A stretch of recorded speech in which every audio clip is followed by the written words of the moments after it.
Hi all. Beginner ஸ்டேஜில் என்ன Kundan stones வந்து நம்ம யூஸ் பண்ணலாம் அப்படின்றத பார்த்துடலாம். ஸோ நான் இங்கே என்னென்னலாம் வச்சுருக்கேன்னு பார்த்தீங்கன்னா, square shape, triangle, rectangle, drop, I shape, அதுக்கப்புறம் வந்துட்டு இதை வந்து டயக்னல் இல்லைனா ராம்பஸ்ன்னு சொல்லுவாங்க. அதுக்கப்புறம் ரவுண்ட் ஷேப்லேயே 2 வெரைட்டிஸ் இருக்குது. ஸோ இதெல்லாம் மட்டும்தான் வச்சு யூஸ் பண்ணுமா அப்படின்னு கேட்டிங்கன்னா கிடையாது. இதை விட நிறைய ஷேப்ஸ் இப்போ மார்க்கெட்டில் அவைலபிளாக இருக்குது. என்ன கேட்டிங்கன்னா, நான் பிகினர் ஸ்டேஜில் இதை மட்டும்தான் சஜஸ்ட் பண்ணுவேன்.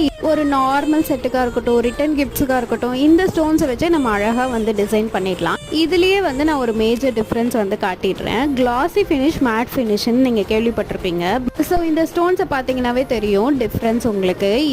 இதுக்கும் வந்து என்ன டிஃப்ரென்ஸ்னால், அந்த பலன்னு இருக்கிறது வந்து இருக்காது. அதனால தான் கிளாஸ் மேட்டுன்னு டிஃப்ரென்ஷியேட் பண்ணியிருக்காங்க. ஸோ அவ்வளோதான் இந்த வீடியோ. கண்டிப்பாக உங்களுக்கு யூஸ்ஃபுல்லாக இருக்கும்னு நினைக்கிறேன். இந்த லிஸ்ட் உங்களுக்கு கொடுத்துருக்கேன், நீங்கள் சேவ் பண்ணி வச்சுக்கோங்க. ஃப்யூச்சரில் நீங்கள் எங்கேயா பர்ச்சேஸ் பண்ணிங்கன்னா நீங்கள் இதை வந்து காட்டி கூட பர்ச்சேஸ் பண்ணிக்கலாம்.